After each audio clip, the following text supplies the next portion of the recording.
Assalamualaikum warahmatullahi wabarakatuh.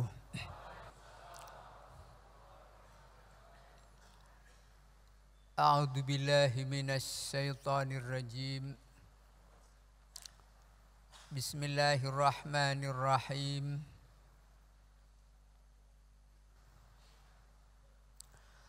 Alhamdulillahilladzi ja'ala sahra ramadhana ghurrata wajhil am wa adzala fihi al-fadaila wal in'am wa faddala ayyamahu ala sairil ayyam. Asyhadu an la ilaha illallah syahadata man qala rabbiyallahu summa istaqam. Wa asyhadu anna sayyidana wa maulana Muhammadan rasuluhu afdalu man shalla wa sham. Allahumma salli wa sallim ala sayyidina wa maulana Muhammadin wa ala alihi wa sahbihi afdalil anam, amma ba'd.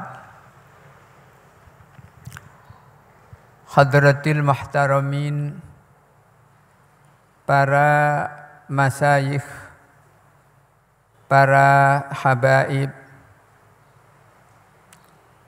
utaminipun pengurus Yayasan Menara Kudus, hadirin sedaya ingkang kula hormati. Alhamdulillah wa syukrulillah bilih wonten ing wekdal dalu menika kawula lan panjenengan tansah pinaringan sehat wal afiat, saged nderekaken hadir wonten ing menika majelis inggih menika majelisul ilmi, majelis pengaosan pitulasan ingkang diselenggarakan dening Yayasan Menara Kudus. Mugi-mugi hadir kula lan panjenengan menika saestu pikantuk ridho saking Allah Subhanahu wa taala. Salawat salam mugi kunjuk dhateng Rasulillah sallallahu alaihi wasallam ingkang sampun bimbing kula lan panjenengan dados umatipun ingkang saestu saged melaksanakan sunnah-sunnahipun. Hadirin wonten ing kesempatan menika monggo kita sedaya tansah syukur dhateng Allah Subhanahu wa taala bilih wonten ing wekdal dalu menika kawula lan panjenengan saged nderekaken majelisul ilmi, saged nderekaken majelis tadarusul Quran minangka melestarikan lan mengamalkan sunnah Rasulullah sallallahu alaihi wasallam.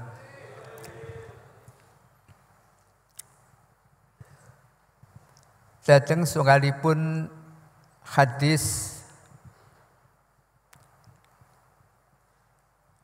dipun dawuhaken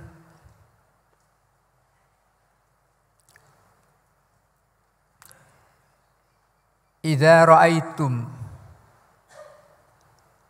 riyadul jannah farta'u. Wa ma riyadul jannah ya Rasulullah? Qala khalaqud dzikri. Rawahu Tirmidzi. Wa fi riwayatin Litabrani qala majalisul ilmi.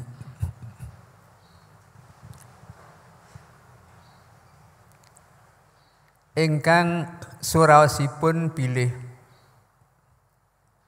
Kanjeng Nabi dawuh idza raaitum riyadul jannah farta'u.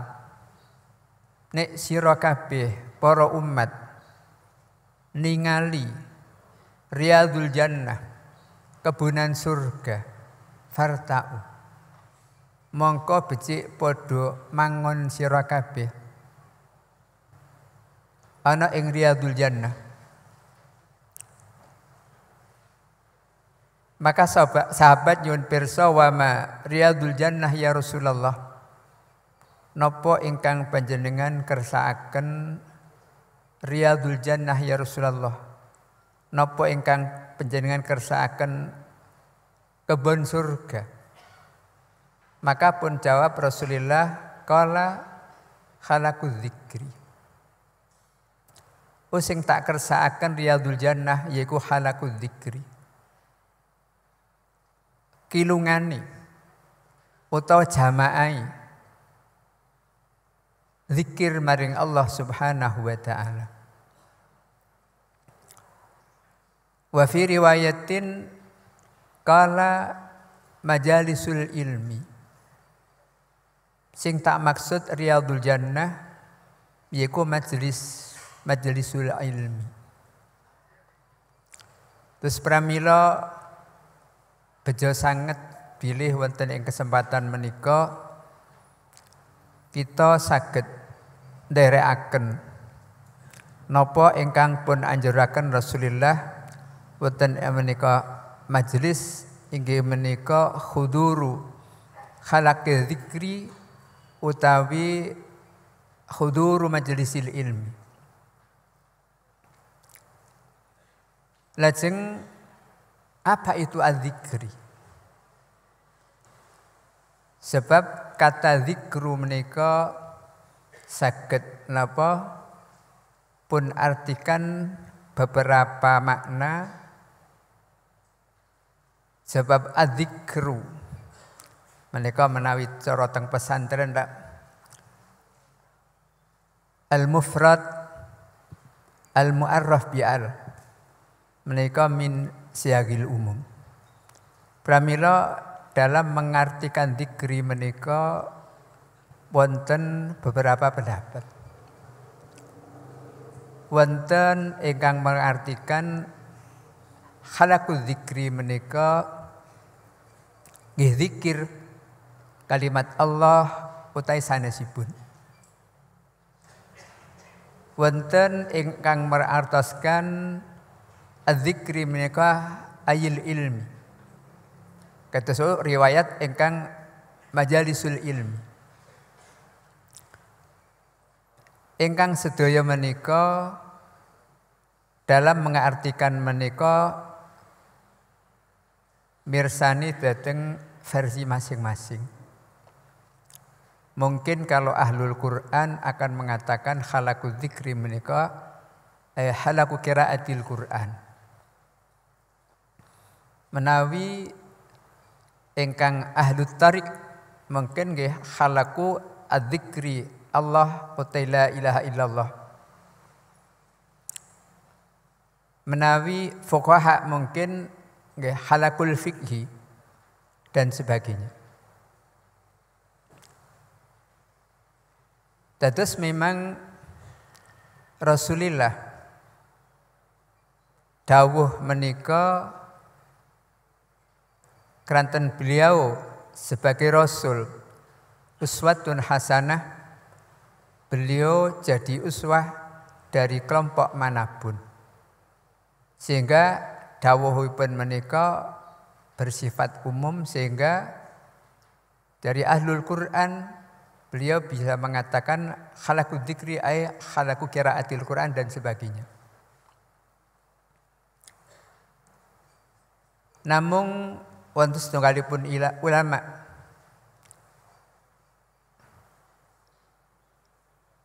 Imam Atha bin Muslim Al-Khurasani menika minal muhaddisin wa min ahli al-wa'dhi. Beliau dalam memaknai hadis menika lebih condong bila mana hadis menika khalaqul dzikri menika majlisul halal wal haram. Kaifa tusalli wa kaifa tasumu wa kaifa tuzakki wa kaifa tabi'u wa ghairi dzalik. Terus Imam Atha lebih cenderung zikri menika majlisul halal wal haram. Majlis yang dimana dalam majlis itu dipun jelasaken, dipun uraikan mahwal halal wa mahwal haram. Apa itu halal, apa itu haram, kaifa tusalli, bagaimana Anda sholat lan sapununggalanipun. Kenapa beliau lebih memilih zikru dalam hadis menika majlisul halal wal haram? Sebab majlis menika lah merupakan majlis yang sangat penting lan sangat diperlukan oleh masyarakat Islam di dalam muamalah ma'allah ta'ala dan muamalah ma'al khalqi. Sebab kula lan panjenengan dipun titahaken Allah Subhanahu wa taala menika boten badhe lepas saking muamalatul khaliq dan muamalatul makhluk. Dan muamalah kedua-duanya itu diatur dan dijelasaken wonten ing majlisul halal wal haram utai majlisul fikhi. Pramila menawi kula lan panjenengan imut nalika tasih ngaos bilih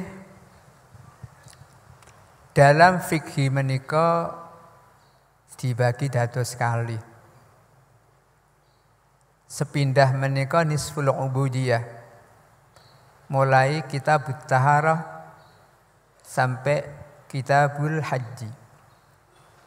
Sepalih yang kedua menika al-muamalah ma'al makhluk, mulai kitabul bai' sampai kitabul idki. Sebab menika merupakan kebutuhan yang sangat pokok kangge kula lan panjenengan dalam hidup beragama, hidup bermasyarakat, menika sangat membutuhkan menika. Menikalah sebabnya Imam Atha terus beliau lebih menekankan majlis khalaqud dzikri adalah majlisul halal wal haram. Dados majelis pengajian menika lah merupakan majelis ingkang sae yang dianjurkan oleh Rasulullah, idza raaitum riyadhal jannah farta'u. Sebab dari majelis menika lah kula lan panjenengan saged menimba ilmu.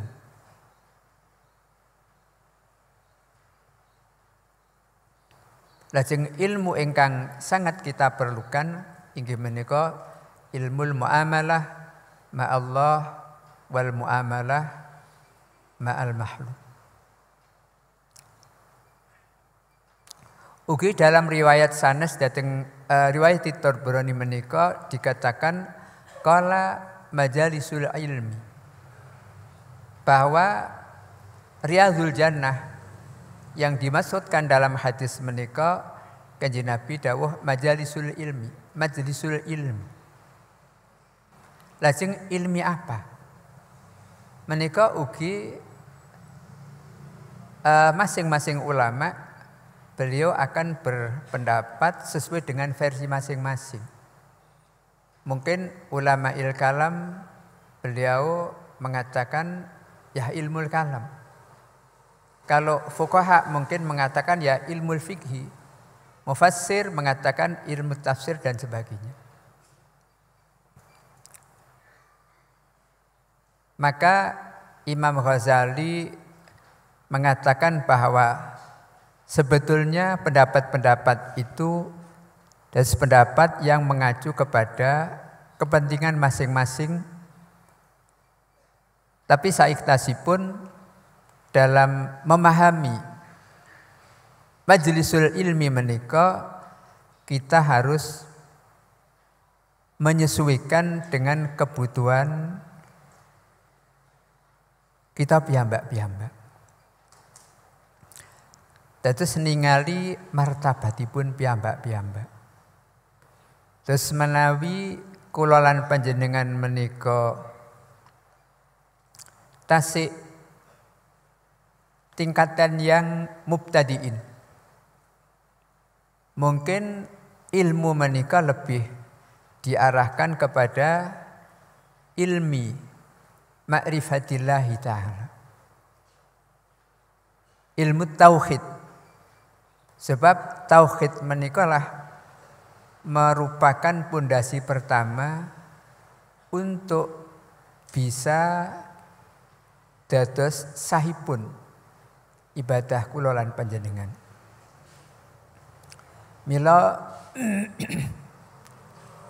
Imam Ibnu Ruslan di dalam kitabipun dawuh awal wajibin alal insani ma'rifatullahi bil istiqani.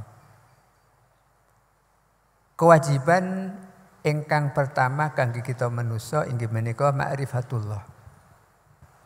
Menika kangge kita pemula. Mila kula lan panjenengan imut para tiyang sepuh menika menawi mendidik putra-putra alit menika pertama dipun didik kalian ilmu tauhid, dipun ajak ngapalaken aqaid 50 wujud kitam bakok dan seterusnya. Menika sebagai dasar utama untuk membentengi akidah kita supados akidah kita menika saestu sesuai dengan akidah Ahlussunnah wal Jamaah. Terus pertama kita dikenalkan dhateng aqaid 50 dipun dawuhi kapurih ngapalaken wujud kitam bakok dan sebagainya. Mila para tiyang sepuh menika zaman rumiyin dados untuk memberikan pengawasan di tingkat awal menika kathah ingkang menggunakan aqidatul awam.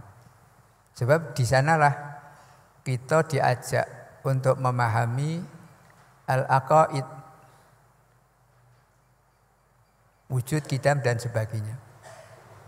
Bahkan tiang-tiang sepuh menika kathah zaman rumiyin menika ingkang sami apal dhateng aqidatul awam.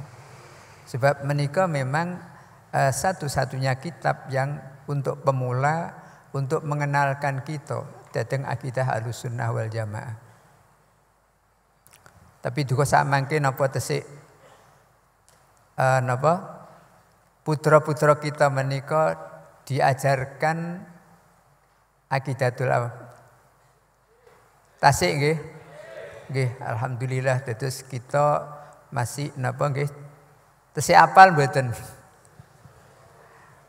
Mpun lali nggih. Nggih tiyang sepuh menika kathah sing kula niku imut Mbah Aisyah niku garwanipun Mbah Zubir para sepuh. Niku pun sepuh niku tesih apal Aqidatul Awam. Saking melekatnya beliau ketika dididik. Yang sepuhipun masalah Aqidatul Awam. Bahkan kula menika nate nggih rumiyin beberapa tahun, mungkin puluhan tahun. Kula niku nate teng Jakarta nginep teng ngene daerah Pulau Gadung. Teng cakete sing kula inepi niku wonten musala. Niku nalika badhe salat maghrib. Niku pujiane Aqidatul Awam. Terus tiang sepuh-sepuh niku tesih do hafal. Niki teng Jakarta, duka Jakarta sak mangke. Terus menawi riyen tiang Betawi niku lak termasuk kiat Islame, kiat akidah. Terus tenggene musala Pulau Gadung cedake terminal rumiyin. Terminal Pulau Gadung menika kula mirengaken niku terus pujian ba'da maghrib menika Aqidatul Awam. Tiange kula tingali pun setengah sepuh. Lah generasi ba'dane napa tasik napa mboten. Nggih mugi-mugi kemawon dados tesik melekat ajaran-ajaran Ahlus Sunnah wal Jamaah ingkang dipun dasari kalian Aqidatul Awam. Menika penting sangat untuk membentengi akidah putra-putra kita dalam menghadapi sak mangke menika kan kathah nggih aliran-aliran ingkang macam-macam. Pramila majelisul ilmi menika merupakan majelis ingkang saya sangat majelis ingkang sangat dibutuhaken dalam kehidupan kita bermasyarakat. Sebab ilmu agami gampilipun fikhi menika menawi kita imut nalika tasik ngaos. Menika semua napa nggih kegiatan utawi muamalah menika sampun wonten. Ingkang pertama maklum masalah ibadah. Lajeng sakterasipun muamalah menika ugi di sana mencakup beberapa muamalah yang berkembang di masyarakat. Mulai jual beli, mulai sewa menyewa dan seterusnya. Dados cara samangke ilmu ekonomi itu sebetulnya sudah ada di pesantren inggih menika dhateng bab muamalah. Dados kula lan panjenengan sebagai santri mestinipun harus bisa bergerak di bidang ekonomi. Tinggal mampukah kita mengembangkan garis-garis ekonomi yang digariskan oleh para ulama dhateng kutubil fikih. Dados sampai sakmangke teori-teori ekonomi ingkang macam-macam menika ugi garis gasir besaripun sampun wonten ing fikih.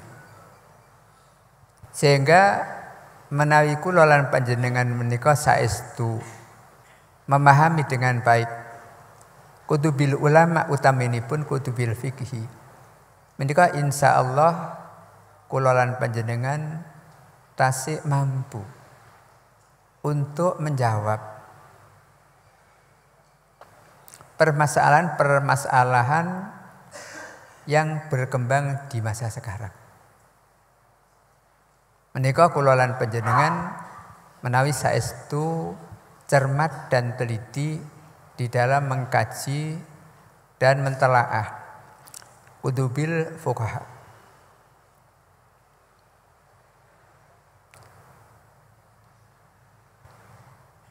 Sebab sakmangke menika nggih sok wonten orang-orang yang punya wacana bahwa kutubit turas itu sudah tidak mampu untuk menjawab permasalahan-permasalahan yang berkembang di masyarakat.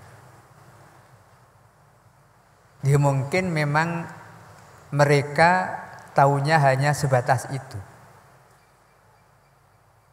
Ya memang semua itu akan berbicara sesuai dengan ilmu yang mereka miliki. Tapi insya Allah menawi kulolan panjenengan menika saestu memahami dengan baik. Terus hal-hal yang berkembang di masyarakat menika saged kita jawab dan selesaikan dengan kutubis turos. Dalam Jam'iyah Nahdlatul Ulama ini kan berkembang bahsul masail. Menika masalah-masalah yang berkembang di masyarakat ketika disampaikan ke majlisil bahsi, menika rata-rata bisa terjawab dan bisa disikapi dengan kutubit turos. Kula piyambak menika sering nderekaken dhateng bahsu mulai tingkat MWG, tingkat cabang, tingkat wilayah, ugi sampai teng PB. Ini kan sebetulnya masalah-masalah yang diangkat hampir sama. Dan semua itu alhamdulillah bisa diselesaikan dan disikapi dengan ibarat-ibarat yang diambil dari kutubil fuqaha. Mungkin kita bertanya, kenapa kok nganggune kutubil fiqh? Kok gak langsung dek Quran, dek hadis, kados kelompok-kelompok lain. Menika sebabipun dalam lingkungan ulama pesantren yang rata-rata berada di bawah naungan Jam'iyah Nahdlatul Ulama, menika dateng muqaddimah anggaran dasar Nahdlatul Ulama, menika pun terangaken bilih Jam'iyah Nahdlatul Ulama di dalam furu'uddin menika mengikuti madzahibil arba'ah. Kenapa kok tidak langsung Quran dan hadis? Sebab dalam Ahlus Sunnah wal Jamaah An-Nahdliyah menika kita sadar bahwa kita ini tidak punya ilmu ingkang dumugi rutbatil ijtihad. Menawi kita kembali datang usul fikih, alatul ijtihad menika kathah sanget. Mulai ilmu nahwi, ilmu sarfi, lajeng ilmu hadis, ilmu tafsir dan sebagainya. Yang rata-rata kita sekarang ini belum mampu untuk menguasai alat itu. Sehingga para ulama merasa bahwa kita ini adalah muqallid, bukan mujtahid. Karena kita merasa belum bisa memenuhi surutul ijtihad. Maka pun dawaken dening setunggal ulama bahwa kalau kita ini tidak mujtahid, maka kita harus mengikuti dawuh-dawuhipun para ulama. Dipun dawaken dhateng setunggalipun kitab yang berbunyi dalam bentuk syair, wa may yakun fid dini ghairu mustahid fa wajibun alaihi habran ya'tamid kasyafi'i wa sairil a'immah fa innahum ala huda wa rahmah. Wa may yakun fid dini ghairu mustahid. Barang siapa di dalam agama bukan seorang mustahid, fawajibun alaihi habron ya'tamid, maka wajib bagi mereka untuk mengikuti orang yang alim, yang ahlan ijtihad, dicontohkan kasyafi'i wa sairil a'immah, sebagaimana Imam Syafi'i juga imamul mustahidin yang lain, Imam Abu Hanifah, Imam Malik, Imam Ahmad bin Hanbal. Kasyafi'i wa sairil a'immah fa innahum ala huda wa rahmah. Sebab beliau-beliau inilah yang mendapatkan petunjuk dari Allah Subhanahu wa taala dan mendapatkan rahmah dari Allah Subhanahu wa taala. Kenapa ulama dulu sepakat bahwa kita para mukallid, para masyarakat Islam yang tidak punya ilmu rutbatil ijtihad itu harus mengikuti madhahibil arba'ah. Toh zaman rumiyin menika kata a'immatul mustahidin dalam generasi madhahib, kados Imam Sufyan As-Tsauri dan sebagainya. Ini masalahnya karena para a'immatul mustahidin itu banyak yang hasil ijtihadnya tidak dibukukan dengan rapi. Para a'immatul mustahidin yang hasil ijtihadnya dibukukan dengan rapi menika namung Imam Abu Hanifah, Imam Malik, lajeng Imam Asy-Syafi'i, Imam Ahmad bin Hanbal.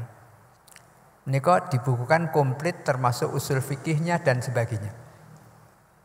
Sehingga kalau kita di dalam melaksanakan agama mengikuti mazhab mereka, ketika kita menghadapi permasalahan kita bisa mengambil rujukan ke kitab-kitab beliau yang telah dibukukan. Ini sebabnya sampai Mbah Hasyim Asy'ari sebagai pendiri Nahdlatul Ulama menika dalam muqaddimah ADART beliau menetapkan bahwa NU di dalam Furu'uddin menika mengikuti salah satu di antara madhahibil arba'ah. Sebab 4 madhab menikalah ingkang madhabipun dibukukan, sehingga ketika kita mengikuti beliau kita bisa merujuk kitab-kitab yang telah dibukukan. Namun walaupun toh teng mriku dados mengikuti salah satu, tapi praktekipun dados orang-orang Islam Indonesia sejak napa mayoritas menika mengikuti mazhabipun Imam Asy-Syafi'i. Ya mungkin karena ijtihadipun Imam Asy-Syafi'i menika sesuai dengan situasi yang ada di Indonesia. Sehingga para ulama mulai zaman Wali Songo menika sami mengikuti mazhabipun Imam Asy-Syafi'i sampai sak mangke dados rata-rata dados muslim Indonesia menika mengikuti mazhabipun Imam Asy-Syafi'i, walaupun toh sebetulnya kita boleh mengikuti salah satu di antara mazhab sekawan, cuma praktekipun kita rata-rata Syafi'iyah. Bahkan kitab-kitab yang kita kaji di pesantren menika kutubus Syafi'iyah, mulai Takrib, Fathul Mu'in, Fathul Wahhab, Minhajut Thalib dan seterusnya, menika dikarang oleh ulama-ulama Syafi'iyah yang garis besaripun mengikuti mazhabipun Imam Asy-Syafi'i. Tapi mboten menutup kemungkinan kalau toh misalnya kita niki mengikuti Hanafiyah, Malikiyah dan sebagainya. Asal kita menika memahami dengan baik dhateng mazhab masing-masing. Terus nikalah sebabnya kenapa kita harus mengikuti a'immatul madzhab. Sebab para ulama menika merasa bahwa beliau menika muqallid, bukan seorang mujtahid. Nah, kalau ada orang lain cukup Quran hati ya silahkan. Tapi kita merasa bahwa kita ini muqallid, maka kita mengikuti madzhabul arba'ah sebagaimana yang diajarkan oleh sesepuh kita. Jadi sehingga menawi kula lan panjenengan melihat keputusan-keputusan bahsu yang ada di bawah Jam'iyah Nahdlatul Ulama menika ibaratipun pakai napa? Ibarat saking kutubul fikih. Panci nek tiang menika kenapa ada Quran dan hadis? Nika tiang-tiang kadang pertanyaan seperti itu. Bahkan rumiyin menika pernah dipermasalahkan datang PBNU mengenai merumuskan jawaban masail yang kita jawab. Niku ada yang mengusulkan jawaban itu diawali dari Quran, hadis, baru ibaratul ulama. Memang dari napa nggih martabatipun nggih paling inggil memang Quran, hadis, baru ibaratil ulama. Tapi kita harus sadar bahwa kita ini bukan mujtahid. Maka akhiripun teng mriku menika disepakati bahwa silahkan ibarat itu pertama diambil dari Quran, tapi jangan Quran saja, tapi Quran yang diikuti urean mufassir yang tafsirnya itu mengarah kepada masalah yang kita bahas. Sehingga arahan itu benar. Sebab begini, kita tiang awam langsung mengambil dari Quran. Niki kadang bisa melarang karena kita tidak memahami Quran dengan baik. Kan pernah wonten nggih, mungkin sudah beberapa tahun yang lalu bahwa asu iku halal wong nek Quran ku gak ono. Nek Quran sing ono namung lahmul khinzir. Niki artasipun kan memahami Quran memahami napa nggih hukum saenake dhewe. Memang khurimat alaikumul maitatu wadamu walahmul khinzir boten wonten walahmul kalbi. Tapi apakah kita hanya seperti itu di dalam merumuskan sebuah hukum? Terus menawi kita melihat ulama di dalam merumuskan sebuah hukum, menika tidak diambil satu ayat, tidak diambil dari satu hadis, tapi diambil dari kesimpulan beberapa ayat dan hadis yang punya arah yang sama, baru disimpulkan menjadi sebuah hukum. Dan ini nek tiang sing boten memahami dengan luas al ahadis al ayat napa saged. Niki sebabipun. Tapi menawi kula panjenengan mirsani ulama rumiyin. Ulama rumiyin menika rata-rata hamalatul Quran. Apal Quran. Rata-rata memahami hadis dengan baik. Rata-rata memahami ulumil alat dengan baik. Panjenengan saged mirsani dateng kitab-kitab hasyiah, dateng kitab-kitab tafsir. Rata-rata ulama menika di dalam menjabarkan sebuah ayat, menika pasti beliau mampu menjabarkan dari sisi i'rab, sisi balaghahnya dan sebagainya. Lah zaman sak mangke menika kan kadang ngaji nahwu niku kan aras-arasen. Sak mangke nika santri niku kan ngaji alfiyah niku ketoke pun rasane abot. Kon ngapalno alfiyah niku wedi. Toh apal niku belum tentu faham napa isi dari apa yang dihafalkan. Niki menunjukkan betapa lemahnya, himmahnya para santri di zaman sekarang. Dan nek nahwe gak pate iso bagaimana bisa istimbatul ahkam minal Quran wal hadis.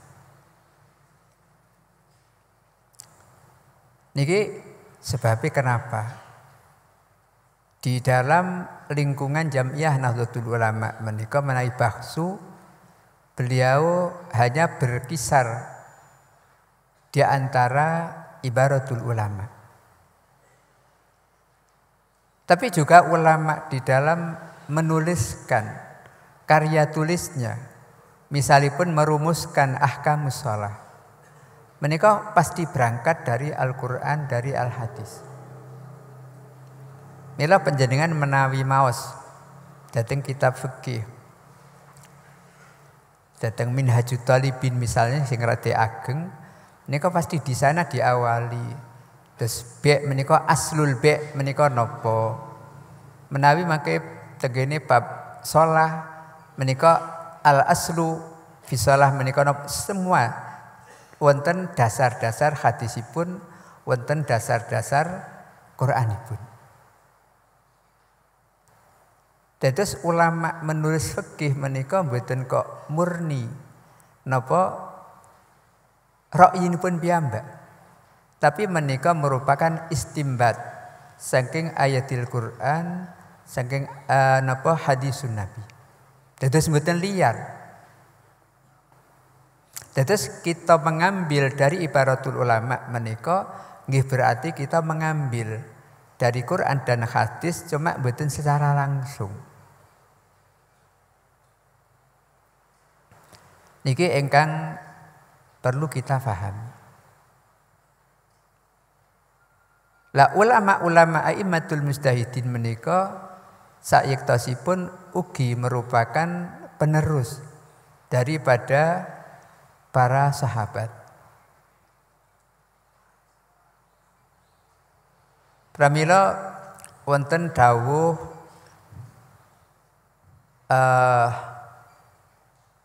nika kok ilipun sinten kula kesupen dados yang intinya a'immatil arba'ah menika merupakan penerus dhateng al-khulafa'ir rasyidin. Pun dawaken dhateng setunggalipun syair famalikun ala tariqati Umar. Imam Malik menika dalam ijtihadipun ala tariqati Umar, searah dengan ijtihad Sayyidina Umar. Wasyafi'i ala Abi Bakril Abar. Imam Asy-Syafi'i menika ijtihadipun searah dengan Sayyidina Abi Bakrin al-Abar.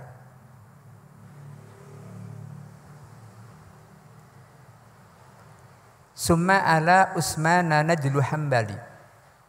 Imam Ahmad bin Hambal menika sebagai penerus dari ijtihadipun Sayyidina Utsman. Summa ala Utsman Najlu Hambali, summa Abu Hanifatin ala Ali. Abu Hanifah menika ijtihadipun searah dengan ijtihadipun Sayyidina Ali. Nika famalikun ala tariqati Umar wa Syafi'i ala Abi Bakril Abar, summa ala Utsman Najlu Hambali, summa Abu Hanifatin ala Ali. Sehingga ketika kita mengikuti madzhabil arba'ah menika berarti kita sami kalian mengikuti napa a'immatil khulafa'ir rasyidin. Yang mana dalam sebuah hadis Rasulullah dawaken alaikum bisunnati wa sunnatil khulafa'ir rasyidin min ba'di adzu 'alaiha bin nawajiz. alaikum bisunnati.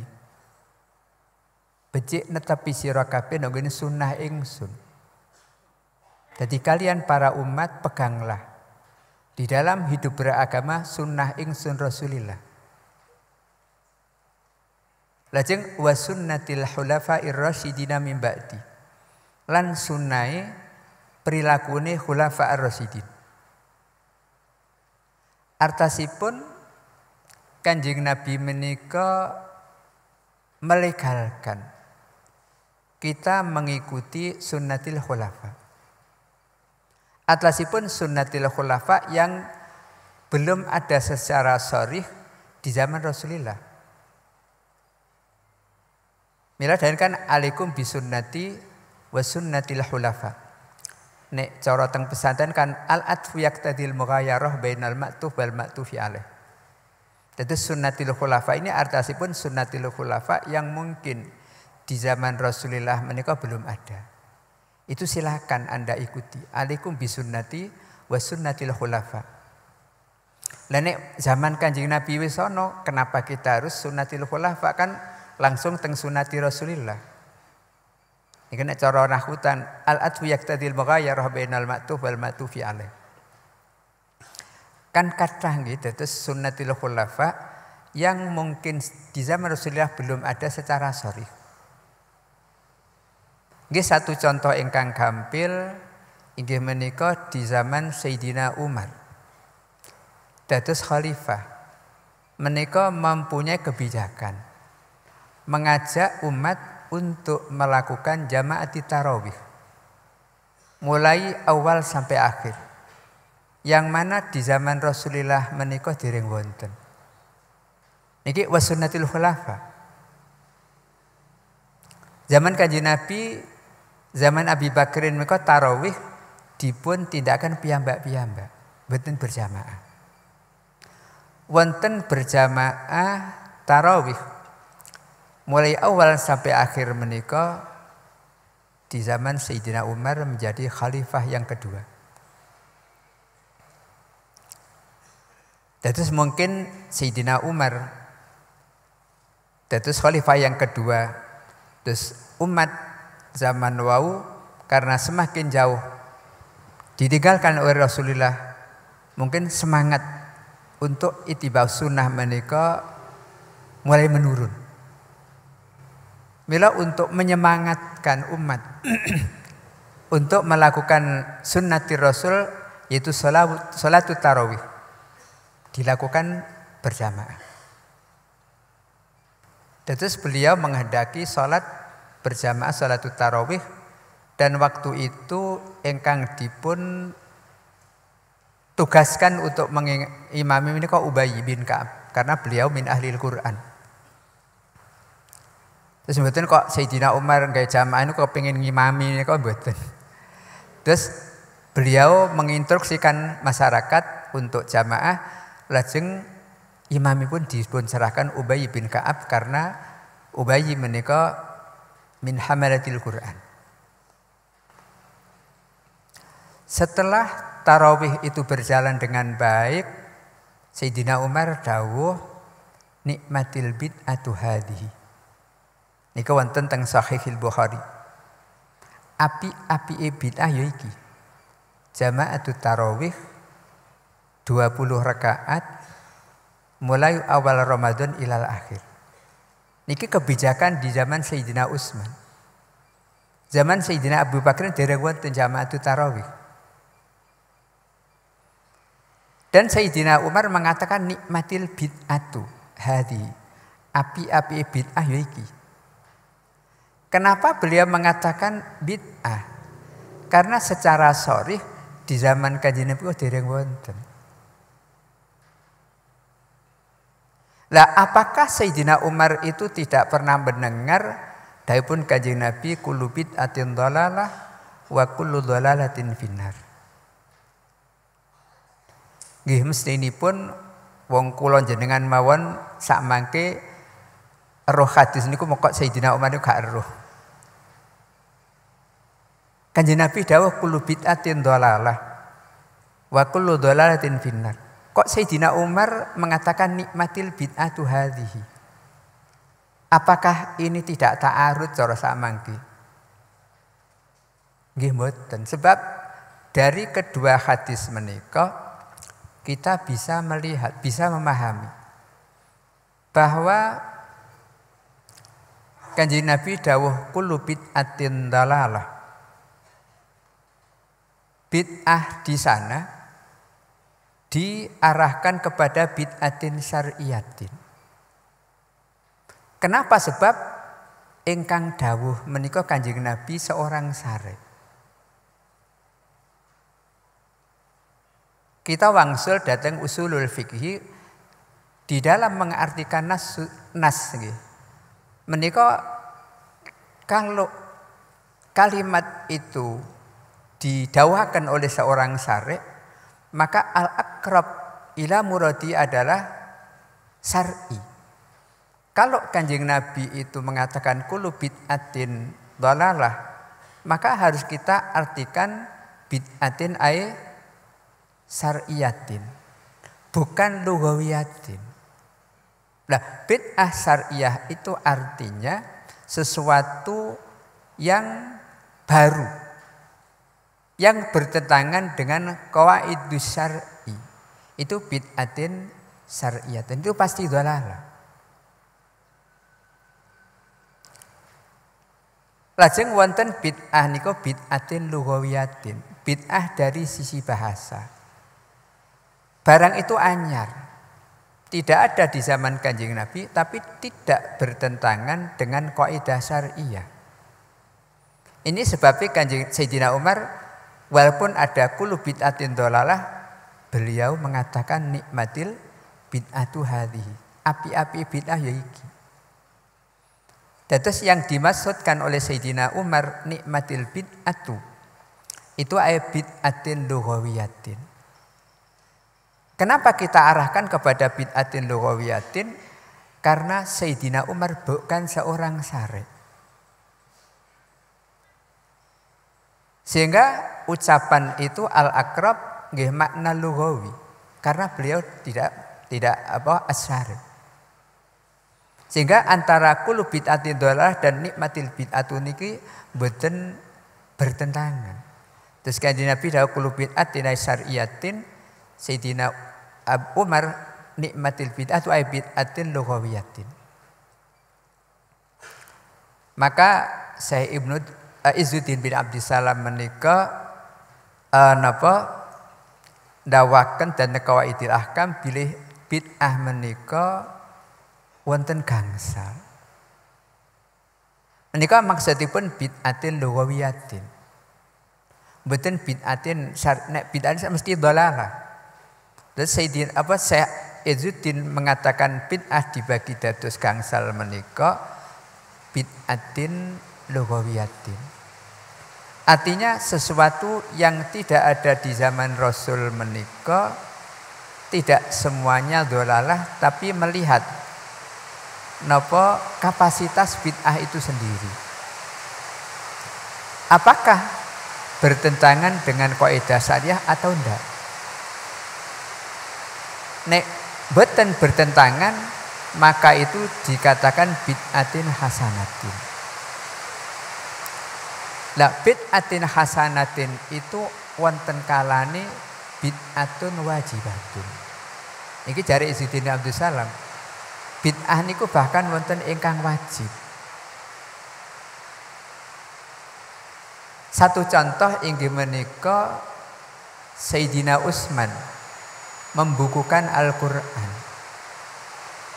Mulai alhamdulillah terus sampai dumugi qul a'udzu birabbin nas. Itu dilakukan oleh Sayyidina Utsman. Di zaman Kanjeng Nabi menika dereng wonten pembukaan Al-Quran.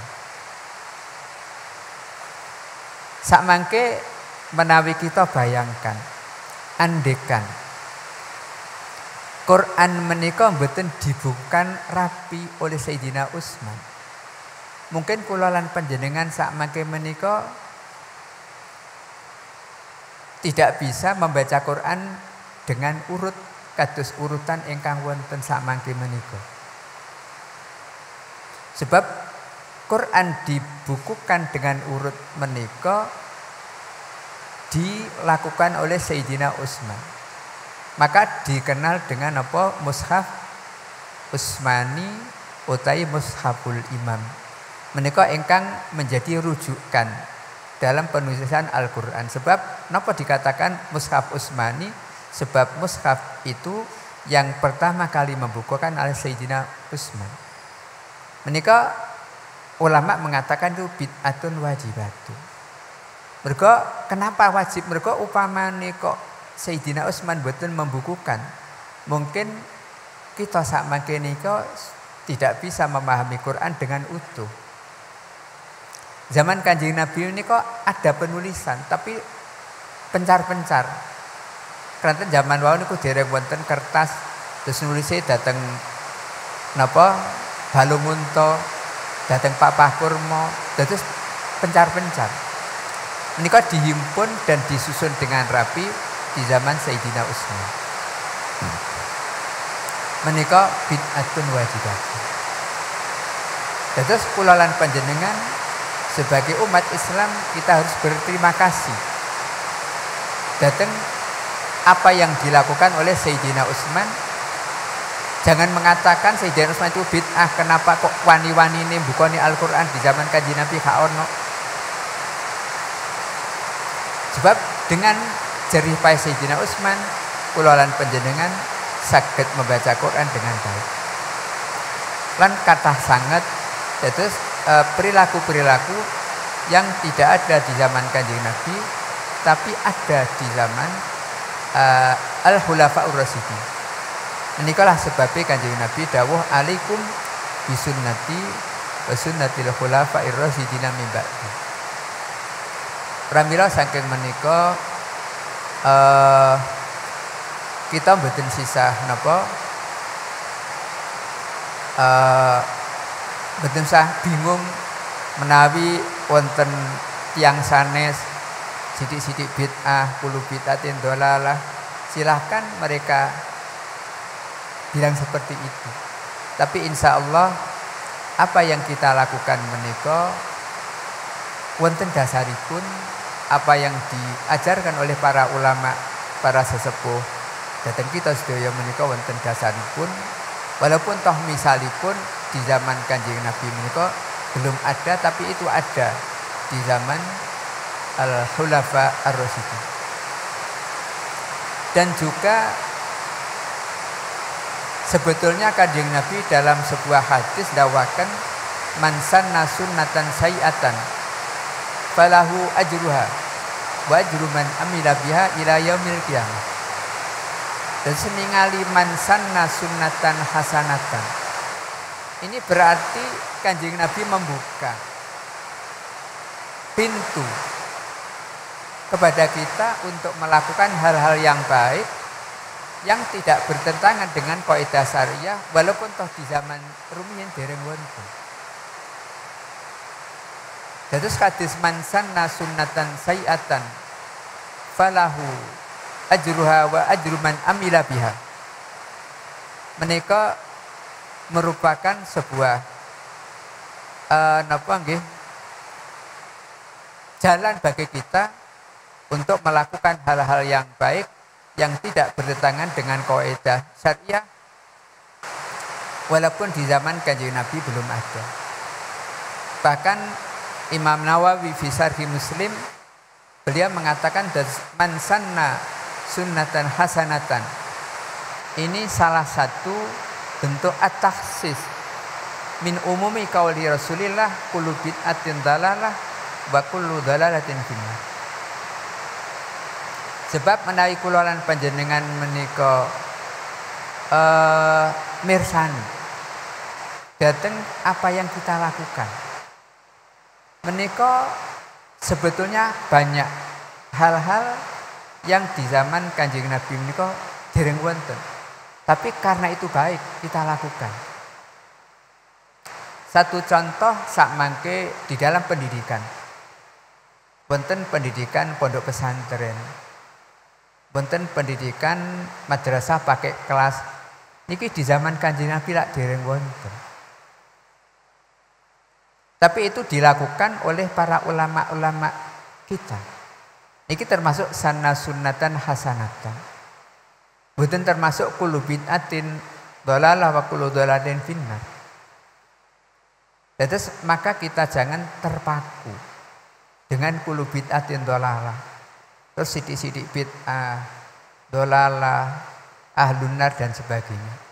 Terus kelompok-kelompok yang ada di kanan kiri kita.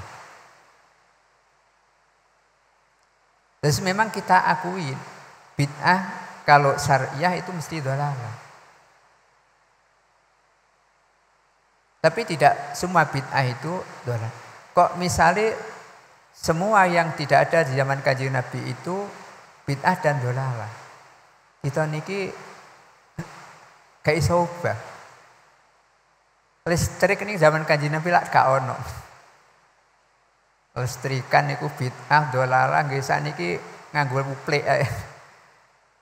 Cara zaman kuno nganggo teplok. Sebab listrik zaman Kanjeng Nabi gak ono. Kalau kita terus patok bangkrong kulo bid'atin dhalalah nggih. Ya nganggo listrik. Meng wonten cerita nggih. Teng nggih kula mung cerita mawon. Sing tiang-tiang sing mukim teng mriku niku terus teng Mekah teng kene daerah-daerah pedalaman niku tesih wonten tiang-tiang ingkang kolot nggih menika gak gelem nganggo listrik. Nganggone lampu teplok. Dan tiang sakniki terus gak gelem listrik. Sakniki masak nganggo kayu niku golek kayu ini pun kangelan apa malih teng Kudus nggih teng kota. Apakah kita harus selalu cara kuno nganggo kayu, nganggo teplok nggih kan nggih ngrepoti awake dhewe. Dan senikilah memang kita di dalam memahami nasul hadis menika kita perlu hati-hati. Kados kala wau nek kita niku lajeng patok bangkrong kulo bid'atin dhalalah wa kulo dhalalatin finnar, kita tidak melihat dawuhipun Sayyidina Umar nikmatil bid'atu hadhi. Kita akan juga sulit untuk hidup di masyarakat di dalam waktu sekarang ini.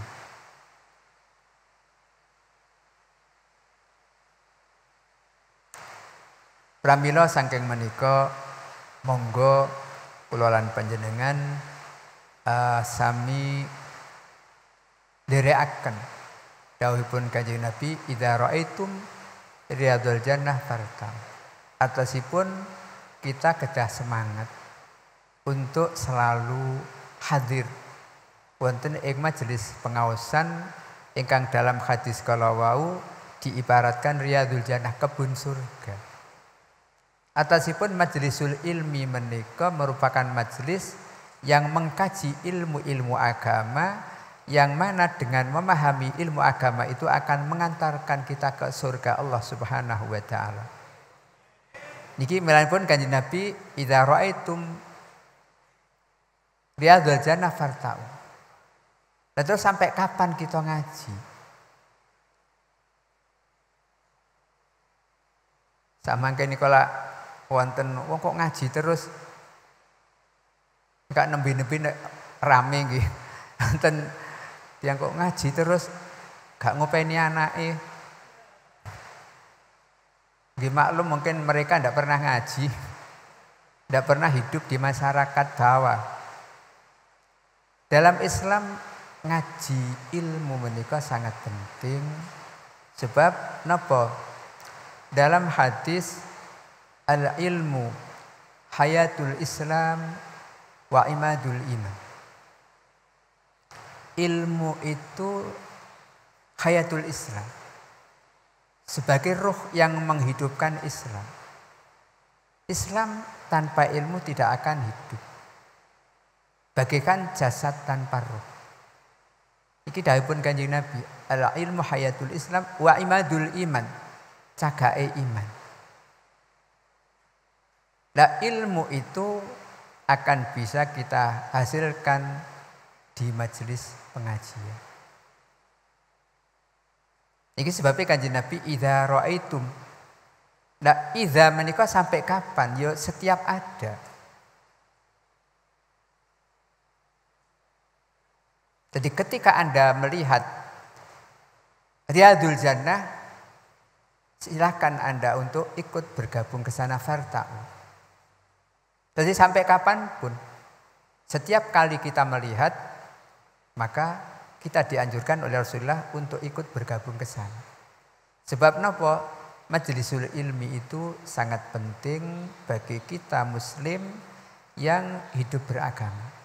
Sebab gesang beragama itu tidak akan menjadi sah ketika tanpa didasari dengan ilmu agama yang cukup. Kata Imam Ibn Ruslan, wa kullu man bi ghairi ilmin ya'malu a'maluhu mardudatun la tuqbal. Setiap orang yang melakukan amal dan perilaku tanpa ilmu, a'maluhu mardudatun la tuqbal. Sebab napa? Nek ngamal tanpa ilmu kan jenengane ngawur. Di sini napa pentingnya kita hadir ke majlisil ilmi untuk mengkaji ilmu-ilmu agama, untuk napa nggih menata badan kula lan panjenengan. Ugi dalam Al-Qur'an Allah Subhanahu wa taala dawuh wa dzakir fa inna dzikratan faul mu'minin. Terus majelis dzikri, majelis untuk mengingatkan kita. Menika sangat penting fa inna dzikratan faul. Pengimut dalam majelis pengawasan menika tanfaul mu'minin. Dan orang sudah tidak memandang majelis dzikri itu penting, yaitu sudah tidak lagi al-mu'minin. Dan dzikru niku diperlukan bagi kita manusia, yang mana manusia menika kan al-insan mahallul khata' wan nisyan. Terus kita niku banyak lupa, sehingga perlu kita niku di dalam kesempatan-kesempatan tertentu untuk diingatkan. Supados kita eling. Sebab kita niku terkadang pun ngaji, tapi karena kalah kalian hawa nafsi, kadang lali melanggar le ngaji. Lah perlu wonten peringatan. Sehingga dengan adanya majelis-majelis dzikru menika lah kita harapkan kita saged napa pikantuk peringatan, kita saged kembali ke jalan yang baik. Dadi nek wong wis gak memandang majelis dzikri itu penting nggih, yang menika berarti sudah tidak menghiraukan masalah agama.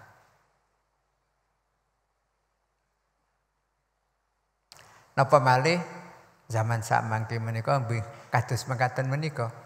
Dados kita perlu sering-sering dugi dhateng majelis pengaosan saperlu napa untuk istifadatul ilmi, utaminipun ilmu-ilmu keagamaan, ilmu-ilmu ingkang mengantarkan kita ila ma'rifatillah ta'ala. Jemaah nggih, nuwun sewu, majelis pengajian niku sak mangke lak macem-macem nggih. Dados majelis pengawasan niku kadang nggih pun nggih ngoten niku lampun panjenengan pirsa piyambak.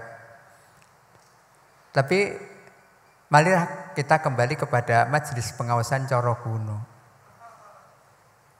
Nggih majelis pengawasan ingkang benar-benar mengajak kita untuk memahami ilmu yang baik.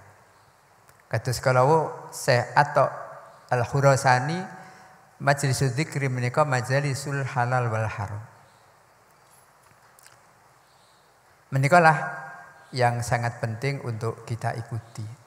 Terus zaman sak mangke kan pengawasan niku macam-macam.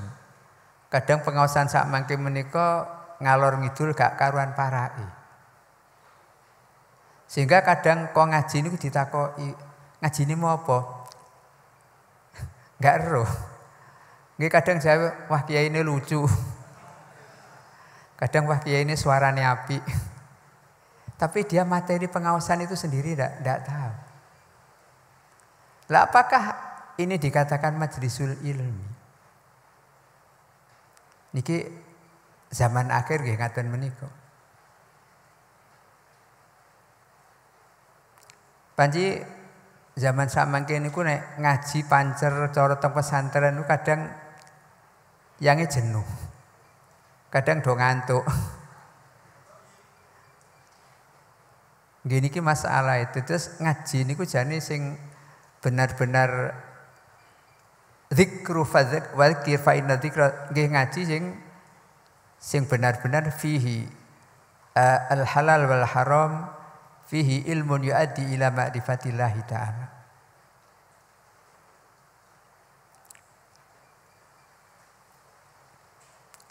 Nggih nikilah situasi dan kondisi di zaman akhir. Monggo kula lan panjenengan menika nggih pun atos-atos badanipun piyambak. Terus kita mboten usah suudzon utawi nggih kita kembali kepada ajaran Rasulullah sallallahu alaihi wasallam. Terus pengajian ingkang benar-benar ilmiah nggih pengajian jane kados cara kuno kados menawi teng Kudus kan pengajian teng menara Sahihul Bukhari. Iki sing karuan wonten pedomane nggih. Dados mboten ngayuwara ngalor ngidul. Niku janjane yang sangat-sangat bermanfaat. Cuma kadang tiang niku kon ngaji niku aras-arasen. Senengane niku rame-rame ngaji sing kadang niku ana tabuhane, ana macam-macam. Yang isinya niku mboten karuan. Muk ramene tok tapi ndak ana apa-apane. Mila jare tiyang sepuh niku dawuh sok zaman akhir niku agama niku ngredo nanging gak tumonjo. Iki jare tiyang sepuh kula imut di Tasik Ngaos kalih Mbah Madun niku. Terus agama niku sok zaman akhir ngredo nanging gak tumonjo. Niku bahasa paham jenengan ngerdo niku napa?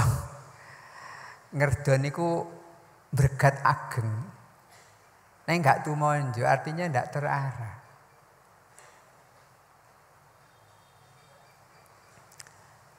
Nggih ngaten menika kadang pengajian rame tapi ndak ada apa-apanya. Ditakoki ngajine mau apa? Mbah rame. Nggih namung niku tok. Lah ngaji ngoten niku kadang biayane nggih larang puluhan juta. Tapi pendengarnya niku ditakoki apa ngajine niku sama sekali ndak tahu. Dan ini di mana nilai tambahnya pengajian yang seperti itu? Inilah mungkin ingkang dimaksudaken dawuh sesepuh. Terus agama iku zaman akhir ngredo nanging gak tumonjo. Rame kono ngaji, tapi ndak tumonjo artinya ndak terarah. Gemung rame-rame tok barbar ndak ada apa-apanya.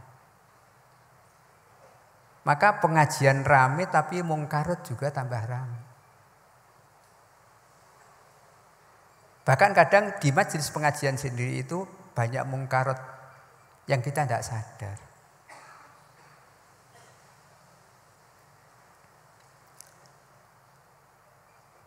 Pramila saking menika nggih zaman akhir nggih ngaten menika kula lan panjenengan monggo nderekaken para ulama-ulama sepuh ingkang sae, ulama-ulama salaf as-shalihin supados kula lan panjenengan tidak terbawa dengan pengaruh-pengaruh ingkang sak mangke menika sing ketoke agama tapi kadang keluar dari aturan agama.